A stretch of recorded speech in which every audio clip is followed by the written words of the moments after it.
she was thinking like, how can this guy ask me to cook for him when he's been out philandering all night long? So she took some hot peppers from her garden and made his fried chicken, very spicy with a cayenne pepper flavor, with the intention to cause some pain. It's car con carne.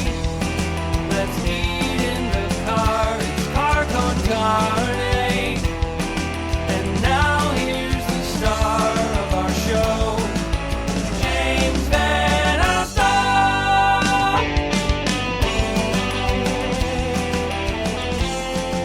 All right, so this is a weird week. Jared Leonard, Rub's Backcountry Smokehouse, is my guest. He's sitting shotgun. I actually came into your barbecue supply joint and watched you make Nashville Hot chicken for tonight's episode. You sure did, and it's. I'm excited to share our new creation or our new adventure with you. This hot chicken. So let's backtrack. You are Jared Leonard, Rub's Backcountry Smokehouse, a pillar in the Chicago barbecue community. That's very nice of you. A couple doors down, you just opened this supply house, and it's like a training center, right? Yeah, this is like our secret laboratory. So, not secret because we have public classes and dinners over here, but this is where we have a smoker and a pizza oven and fryers, and it gives us a chance to have a little playground, and then we bring people in here to teach them about what we do so that they can aspire to have their own creative cooking at home. The space is extraordinary, and the reason why we're eating Nashville Hot tonight is because next up in the Jared group, restaurant, the Jared group, empire, is that a diamond shop. Sorry, my brain just stopped functioning for a second. The Jared Empire. You're opening up a restaurant in Lincoln Square on Western Avenue called the Budlong, the centerpiece of which will be Nashville Hot. Yeah. A couple of years ago, I went to a barbecue conference in Nashville and had this style of fried chicken there that just blew my socks off in more ways than one, with its flavor and heat level and just cool history and story behind, where the dish came from. And there's just, for me, food is like 3 or 4 different parts, and only a decent part of that is the flavor of the food, but so much of what I like to eat and what I like to cook is the story and the culture and the why it is the way it is side of food. So let's go down that road, because I had never heard of Nashville Hot chicken until I met you. And ever since you first introduced me to it, I'm starting to hear more about it. You're on the leading edge. Like, you figured this out before a lot of people. This is a thing, and this is something that shouldn't be landlocked in Tennessee. Tell me the story, because it's a fascinating story where Nashville Hot chicken came from. Yeah, so there's a guy named Thornton Prince who had a chicken shack in Nashville, and I've poked around a little bit, and from what I can tell, it was just had a generic name like the Nashville Chicken Shack or something, and someone may have the full story for me, but it was just a generic chicken place serving fried chicken. This is like 75 years ago. And Thornton Prince was out partying one night. He was kind of a man about town, liked to go out, and he was well known with the ladies. And he came home on a Sunday morning, like 6, 7 in the morning after being out all night. And his girlfriend at the time was waiting up for him, or had just gotten up, and was welcoming him home, we'll say. And he wanted some fried chicken. And I guess it was a Sunday tradition in their house to have fried chicken breakfast. And so she was thinking, like, how can this guy ask me to cook for him when he's been out philandering all night long? So she took some hot peppers from her garden and made his fried chicken, very spicy with a cayenne pepper flavor, with the intention to cause some pain or displeasure or what have you. And it totally backfired on her. And he was like, "This is the best fried chicken I've ever had. What'd you do to it? I want to serve this in my restaurant." And Hot chicken was born, and that business has changed hands 3 or 4 generations, and now it is called Prince's Hot Chicken Shack. What a great story! Yeah, it's hilarious. Even if it's apocryphal, even if a lot of it isn't true, I love that story. Yeah, some of the best stories aren't true. That's not the point, right? So you were inspired by the food, by the story, by everything about it, to bring this to Chicago, put it in this restaurant that is opening when? Springtime. Okay. Ish. springtime-ish. Springtime-ish. Yeah. The Budlong. I've seen the facade. It looks really cool. Yeah, we put a sign up. It's we're rehabbing a very old building, and we've done everything down to the new sewer lines all the way under. We had to dig out the basement and replace the sewer lines. I mean, there was no HVAC system, heating or cooling or electric grid or anything. Nothing's been in this space for 30 or 40 years. This is the glamorous side of being a restaurateur. Right. Yeah, and it's. I always told people that asked my advice about opening a restaurant, there were a couple of rules that I followed. I said, don't borrow any money, don't take on a bunch of business partners for your first restaurant, and don't go into a space that hasn't been a restaurant before. There are so many spaces out there that have even the smallest amount of infrastructure that will get you further, faster, and save you a ton of money and headaches. Even if there's just a simple exhaust hood, even if it was a jewelry store that was a restaurant, 4 businesses ago, if it has ever been a restaurant, it's licensed and zoned and allowed for that use in the city of Chicago. But when you take a space that was never a restaurant, there are things. I filled out an environmental survey review like 2 weeks ago, and they sent me this request, and what's an environmental survey review? And apparently it's something that's been around since the 50s.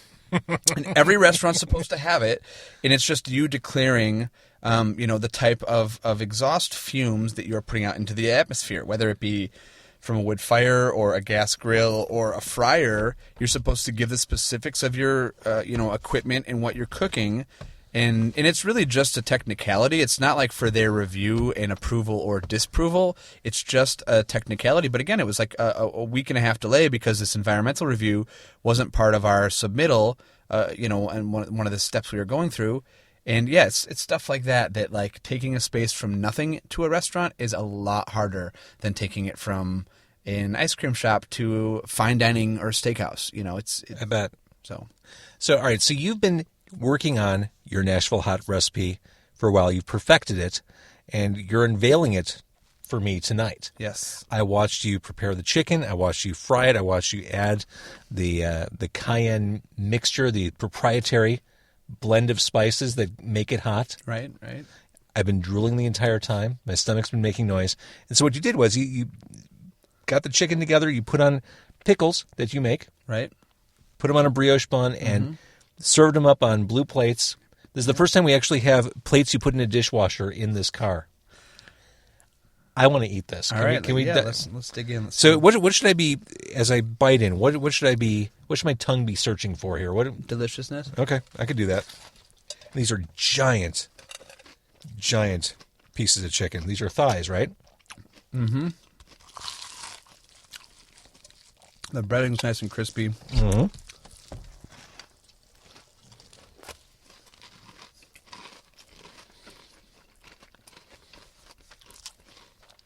Oh, there it is. There it is. Starts very smooth, very flavorful. Mine's not that spicy, but as soon as you stop eating, oh man, that's when your tongue starts to dance. Mm-hmm. But I love heat, but there's got to be flavor there. Yeah, if it's so hot on the front of your tongue, so here's the thing about Nashville Hot, and one of the things that makes it so great, it's not just spicy. It has flavor depth to it. It has a nice balance to it. So, I've seen incarnations of said hot chicken that aren't Nashville Hot chicken. They are covered in habanero peppers or ghost peppers. And, I hate to tell you, kids, but that's not hot chicken. You're serving spicy chicken. It's different. Hot chicken has this cayenne pepper heat. So it's not meant to burn off your face. It's not meant to hurt your tongue. You're supposed to taste like... I was 4 or 5 bites in before I had any spice. And not bites, chews. I took a bite and then a second bite. And I was chewing on it. And it's funny because I've made this 100 times now. And every time I'm like, oh, I didn't make it hot enough. And then I keep chewing.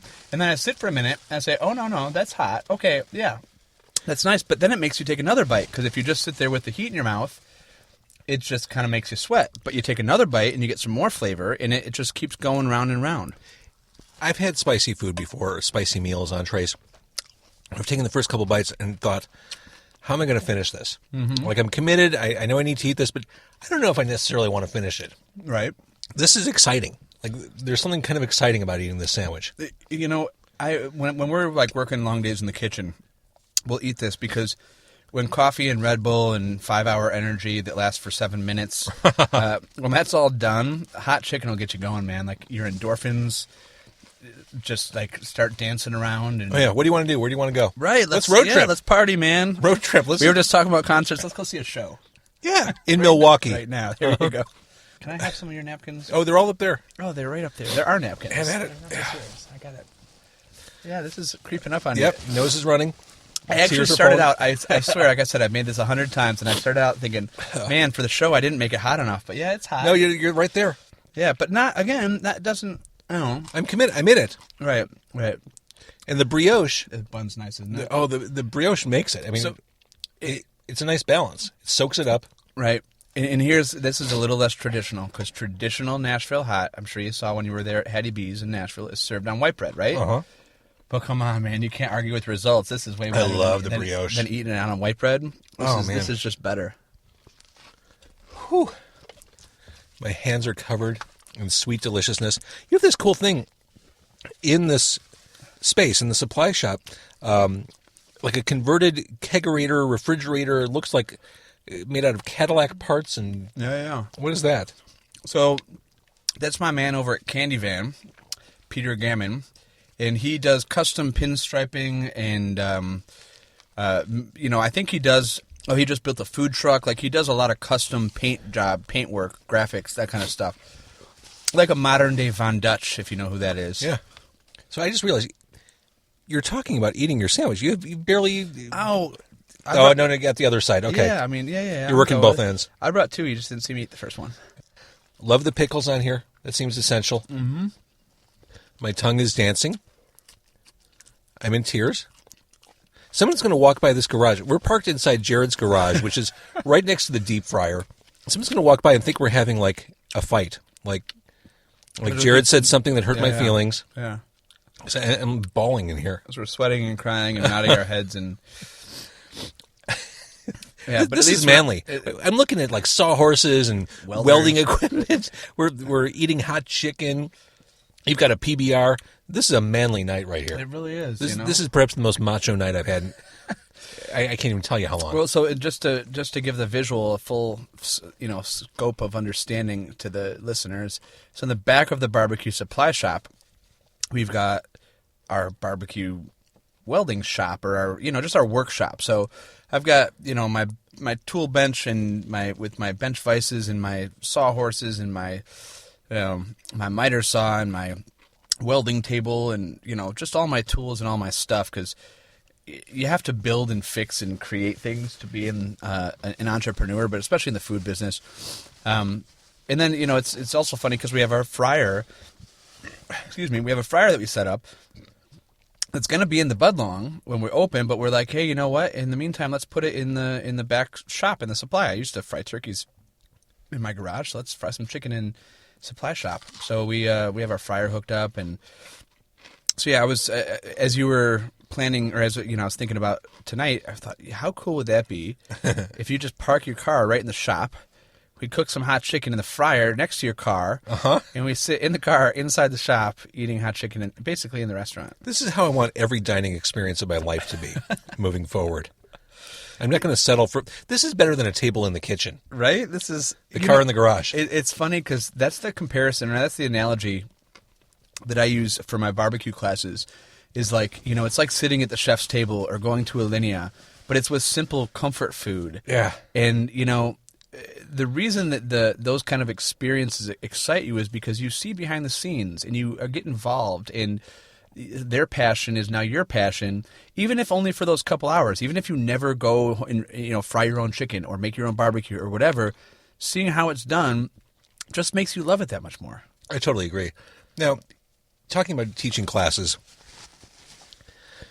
I came in, you started making the chicken, and I swear to God, you gave me the history of chicken. Like, you rattle this stuff off in such a kind, approachable, educational way. Like, if you weren't a restaurateur, education would have made sense for you, because you seem to like explaining and sharing knowledge. Had you ever thought about that? I never considered doing it for a career, but when I started teaching the classes, it was something I'd never done before. and I really, really enjoy it. And part of that enjoyment is a little self-oriented, where I love that I get to learn every time I teach. And I think that's an age-old adage, right? That the best way to learn anything is to teach it. Yep. Or what I tell people is, learn enough that you know more than most other people, and then start teaching it. And that's been a lot of fun for me because, talking about what you're doing and explaining it to other people and seeing them get excited, like the first time that you learned about it and got excited, there's this connection of like, wow, I'm not just crazy, and other people think this is cool too. There's just a connection. Totally. So when did you start teaching barbecue classes? 2011. We had our first barbecue class. We opened the restaurant when my daughter was 2 months old. Then when my that's great. Right? You didn't have anything going on then. No. Good timing. We moved, opened a restaurant, and had a baby, and got married all within like 5 months. Yeah, it was a busy year. Oh, my God. Yeah, and we're still married. Love you, honey. So the next year, we were running out of space in the restaurant. We needed to take another space. We needed to get a bigger smoker, so we built out this pit room. But it wasn't connected to the original restaurant, so we thought, what else can we do in here? How can we utilize this space to justify having it? So on the eve that my son was due to be born, I had scheduled a barbecue class. Not realizing that wasn't a great idea. So like a month out, my wife was like, no, you can't have a barbecue class the night we're having our son. Long story short, we obviously rescheduled it, but we always joke that every time we're opening a new space, we're going to have another child, and we haven't kept up with that on number 3, but we're looking into getting some more babies in the family, so we'll see where that goes. Do people ever contact you after they take your class? Like, hey, because of your class, I bought a pork shoulder and did something magnificent with it. Yeah. Probably the coolest story was this couple who came to my class. And about, I guess, a year later, year and a half, couple years later, whatever, I get this email, and they're like, hey, we loved your class. We bought a smoker after your barbecue class, and we've been cooking barbecue ever since. And my husband is Parisian, and we've now moved back to Paris, and we are opening one of Paris's first barbecue restaurants. How about that? As a result of coming to my class. Now, she was from Texas, and as a Texan, she grew up with barbecue. She met her husband, a man from Paris, when they were both attending the same graduate school here in Chicago. She hadn't really shared her barbecue background with him because I don't know that she was necessarily like a barbecue girl, but she grew up in Texas, so she was familiar with it, right? Yeah. So when we came to class, this is how she told the story to me. He was blown away, like, wow, in Paris we don't have this. We don't have barbecue. And she was like, oh, I grew up with this. And he was kind of like, what have you been hiding from me? Right. This is fantastic. Why, I'm going to roll down the windows here. Get a little warm. Hot chicken car. Uh-huh. So anyways, he was like, this is fantastic. And they bought a smoker, a little Weber Smoky Mountain, and they started cooking barbecue. And, they moved back to Paris. The last I heard, I think they're open now, but they had come back to Chicago to visit some family or friends or something. And they came in and spent an afternoon with me learning more about what I did and timing and, really understanding barbecue from the perspective of like, hey, we're going to open a restaurant now. Mm-hmm. And, excuse me, instead of just like, hey, we're going to cook a pork shoulder. So, because I'm guessing, and not to take you too far off track, but the timing of preparing the food has got to be kind of a challenge, like syncing up how long it takes to cook something to when it has to be ready for service. Mm-hmm. In the beginning, that's a big challenge, and it's especially hard because, I don't care. Most restaurants, when you open, you don't have any money. And even if you were funded well, you don't have money to spare when you first open. Food costs is very, very important. That's the fastest way. That's your enemy in the restaurant is a high food cost and waste, right? So in the beginning, you're faced with this dilemma of, okay, we don't have 300 customers today. We made food for 300 people. What do we do with all the leftover barbecue? So, in the beginning, that's the challenge. And Aaron Franklin, who's got arguably one of the most popular barbecue restaurants in the world in terms of supply and demand balance, it doesn't serve the most people, but probably supply and demand, he's the most in demand. People wait in line for like 6 hours to eat his food. And which restaurant is this? Franklin's Barbecue in Austin, Texas. So one of the things, I just read his book, and one of the things that he says in his book is that in the early days, they would throw out a lot of maybe he didn't say a lot, but they would throw out briskets. Or one day he says he burned all the briskets and he gave them away for free just because people had been waiting in line.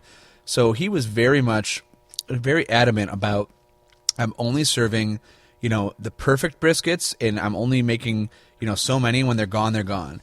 And it worked out great for him. Other restaurants, if you do that and you're throwing away $100 pieces of meat, if you don't have the lines to justify it the next day as a result of your dedication to your food, you may have you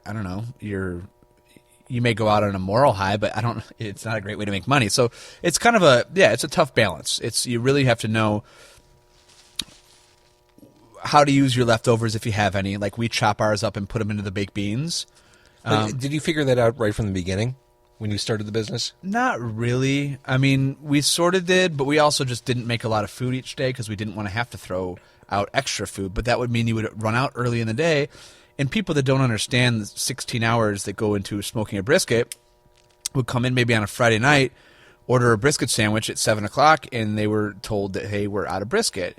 And then they go on Yelp and they say, what kind of barbecue restaurant runs out of brisket on Friday night at 7 o'clock during the busiest hour? And, well, one that has good brisket and only made enough for people who got there before 7. But it's really hard to translate or to explain that message on the fly without sounding defensive or offensive or whatever, what have you. So, yes, the timing, like when we smoke a brisket for 16 hours, it's not like we time it to be done the minute someone orders it. Barbecue food actually does hold very well if you know how to hold it, but you don't want to reheat it. You want to cook enough for each day and sell it while it's hot and sell it till it's gone. Yeah, I've never had a dry brisket here. I mean, it's always juicy and tender and super delicious. That's a lot of trial and error. I can't say it was always that way, but we've really nailed it. I think after brisket like 1,000, I think you really get it. As I'm listening to you, I'm always fascinated. And we've talked about this before on the radio, but I'm always fascinated by the entrepreneurial drive and spirit. You said a couple things that I think work for restaurants. I think they work for business, period. Don't borrow if you don't have to. Right. It really is all about you. Mm-hmm. I mean, restrict the amount of partners you have. Yep. I mean, you need to figure out how to make a lot with very little. Yep. And you have to know that there's not a one-size-fits-all answer. You need to look inside yourself and know, what do I want from this? What can I give to this? And what's our end goal? And if your end goal is to be rich or famous or any of the other superficial goals, you are in the wrong business. Go, get better at baseball, learn to rap, learn to sell crack or have a good jump shot. Isn't that what Biggie said? Yeah. But you're right, and I've always felt that about broadcasting. When I started, I never went into it to be famous. Right. And good news, it hasn't happened yet, so that worked out. You're famous in my book. Thank you. But I did it because it was something I really enjoyed, and it goes back to that old adage that if you do what you love, everything else will fall into place. And I actually like the way you said that, because some people will say if you're doing what you love, you never work a day in your life, and that's actually not true at all. Oh no, I'm looking at this. Hard. I'm looking at this workshop of Jared's. I mean, there is equipment and gear and ovens, and I mean, this is a laboratory. You're constantly working on bettering what you do, furthering what you do, and you don't work short. You don't clock in for 5 or 6 hour days. This is all consuming. Well, but it's also about having a balance. I very well know that I could get here at 7 in the morning and stay here till 9 at night every single day, and there would be something to do, and the business would be better for it. However, I would be miserable because I wouldn't have the balance of family. And I was just telling my wife this last night because we were talking about some of this just journey we've been on. That for me, I was raised very strong, family-oriented family. Every meal together, every night. My mom loved us. She just loved us. And that's really, that's ingrained and that's in me. So if I didn't have that side, for me, again, just speaking about me personally, not every entrepreneur, but for me, if I didn't have that, I think I would have always felt kind of empty. So you got to have that balance of hey, today I do have to work for 12 hours, but tomorrow I'm going to take the day off. And then on Saturday, we're going to go on a road trip. And then, when I get home tonight and I'm tired, I'm still going to be nice. And I'm not just going to say, hey, leave me alone, I'm tired. I'm going to interact with my family like a regular person that, is dedicated to his family. So, yeah, very important to have a balance in all of that. Otherwise, what's the point? And we should talk barbecue real quick. Rub's Backcountry Smokehouse, one of the coolest restaurants to hang out in the city. Just the cool vibe, kick-ass food. I love hanging out there. Like, it's hard to get up from your table because it's very comfortable and relaxed. You got the cool music playing on the turntable. I love going there. Yeah, it's nice. It's a very, I would say it's family friendly and just comfortable. It makes you feel like you're kind of at your, I don't know, like at home, because everything's like the furniture's handmade and the decor is homey and the food is homey and the people are nice. So yeah, we've really enjoyed being that for people. A lot of people consider us like a place they can go and relax and enjoy their meal, and it's not, they're not rushed and they're not, it's comfortable. All right, so Budlong will open this spring. Yes, ish. If people want to learn from you, have lessons imparted right in front of the smoker, how do they sign up for a class? You can go to our website, backcountryq.com, but a much better source of information, and there's a link to this from our website, but we love social media. Yeah. I am unapologetic about my love for sharing information via Facebook and most commonly Facebook, but Instagram and Twitter a little bit too. So if you look up Rub's Backcountry Smokehouse on Facebook, we announce when we have our classes. We also have these new Friday night dinners called Pit to Plate dinners that are in the barbecue supply shop where we're doing off-menu stuff like I saw the beef menu. and, oh, my God. Yeah. That looks fantastic. Yeah, we served microgreens the last 2 weeks in our restaurant, which was funny because on one of my Facebook posts, I referred to them as the cutest little microgreens. And one of my friends said, is that a typo? Did you mean to write cutest? And I said, no, isn't that the point of mini greens, Yeah. microgreens, is that they're just so damn cute? But we get to be a little more chefy in the barbecue pit to plate dinners. Not stuffy, but stuff that we wouldn't do in the restaurant, like the smoked chicken and dumplings soup with the microgreens and the big giant beef ribs and house smoked pastrami. Which, by the way, house smoked pastrami will be on the menu down at the Budlong. I love a good pastrami. And this, have you ever been to like Katz in New York? No. So there's a deli community in New York that we don't really have here in Chicago, and some of them, not all of them, but some of them are like smoking the meats in-house and slicing them by hand, where a lot of the deli meats that we get are made in New York or elsewhere, and then they're vacuum sealed and they're shipped to the deli, and some are better than others, and some people keep them fresher than others, and there's different levels of quality. But like the best pastrami is smoked fresh. And then the way that I serve it is I don't cool it down. I take it out of the smoker and we hand slice it like a brisket. Because it is the brisket. It's the same kind of meat. I just had a sandwich and I want to eat more. Yeah, hand sliced pastrami. You could put it on a nice rye bread, and we don't have a source for that yet, but there's a number of great bakeries. Baker Miller just brought a guy in from New York from a place called Scratch Bread, and they're really amping up their bread game, so they might make our rye bread. You don't know. They're right across the street from the Budlong. Oh, right. Okay. Yeah. So, house smoked pastrami over at the Budlong, and it's all good things. I love it. Jared Leonard, thank you for whipping up a couple of Nashville Hots. Sure, in my garage. A tease, truly, a tease of what's to come from the Budlong. And just hanging out. I love hanging out with you, dude.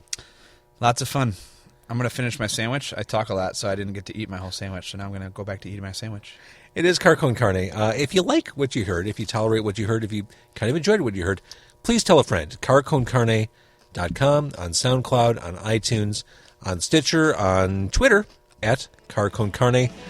Really exciting guests in the weeks to come. Hope to have you back here. Thanks for listening.